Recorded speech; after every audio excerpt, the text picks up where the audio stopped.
J'ai décidé de faire une petite revue de livre ce soir puisque j'avais le temps de la faire, que je ne suis pas sûre d'avoir le temps de la faire ce week-end. Donc voilà, donc je la fais maintenant tant qu'à faire. Hein, voilà. Donc j'ai terminé Dévoile-moi de Sylvia Day aux éditions J'ai lu. Donc je l'ai terminé hier soir, je l'avais commencé lundi. Autant vous dire tout de suite que ce n'est pas un coup de cœur. Ça aurait pu, mais l'angle de vue ne me plaît pas. Donc on est, comment dire, dans une histoire. Alors certains la qualifieront d'histoire d'amour. Moi pas du tout, c'est justement ça qui m'a gênée. C'est pas du tout une histoire d'amour. Voilà. Donc au début, on est avec Eva, donc c'est un récit à la première personne. On est avec Eva. Eva est habitée du côté de la Californie, je crois. Enfin, elle habitait aux États-Unis, mais pas du tout du côté de New York. Bref, elle déménage à New York avec son meilleur ami, qui est donc son locataire. Donc elle emménage avec son meilleur ami. Elle trouve un travail dans une grande boîte. Elle veut travailler dans la pub, etc. Enfin bref, elle est embauchée en tant que secrétaire ou quelque chose comme ça. Et donc le premier jour, on la rencontre, elle va à son travail pour calculer le trajet, en fait, savoir combien de temps elle mettrait, etc. Et arrivée là-bas, donc, il y a quelqu'un qui fait tomber des affaires, elle l'aide à ramasser et en se relevant, miracle, l'homme de ses rêves devant ses yeux, le plus beau devant ses yeux, le plus ténébreux devant ses yeux. Bref, elle se jure de ne jamais s'intéresser à lui. Je vous raconte pas la suite, hein. Voilà. Donc ce monsieur s'appelle Gideon, je crois. Alors ça, j'ai pas trop accroché sur le prénom non plus. Gideon, ouais. Pour un mec soi-disant sexy et ténébreux, Gideon, il y aurait eu mieux, quoi.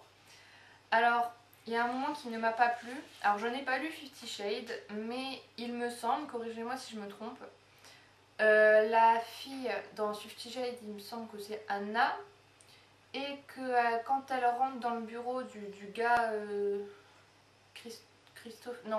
Christian, je crois que c'est Christian, quand elle rentre dans le bureau de Christian, il me semble qu'elle tombe à quatre pattes. Elle rentre dans le bureau, elle le voit, oh elle tombe, mais il la rattrape, elle n'a pas le temps de tomber, il la rattrape. Voilà, donc je ne sais pas lequel des deux est écrit avant, mais ça se ressemble, je pense. Je pense que ça se ressemble. Hein. Là-dedans, il n'y a pas de côté sadomaso, mais où je pense qu'il y a certains trucs qui se ressemblent un peu, le gars ténébreux et tout. Voilà.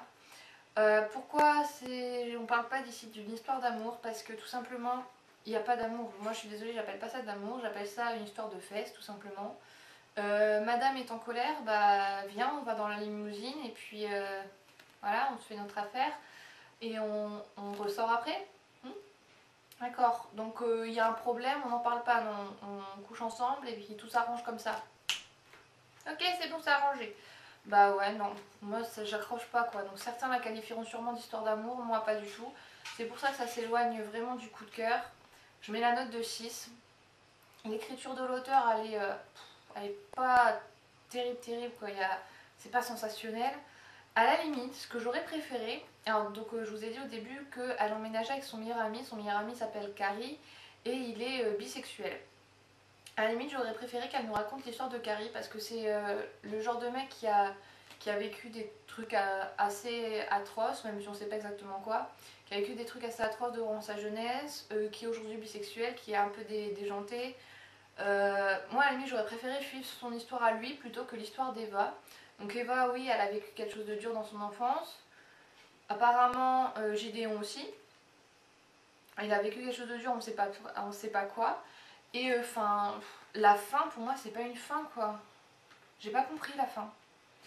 Je me suis dit, punaise, ça se termine comme ça? D'accord, ça se termine comme ça, d'accord. D'accord, la dernière phrase, elle laisse en suspens,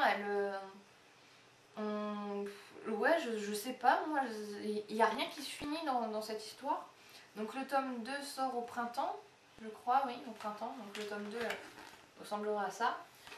Il sort au printemps et je vais pas me brûler dessus quoi, parce que c'est pas une histoire qui m'a complètement accrochée, parce que moi si c'est juste une histoire de fait, c'est pas une histoire d'amour, moi pour moi c'est pas de l'amour quoi.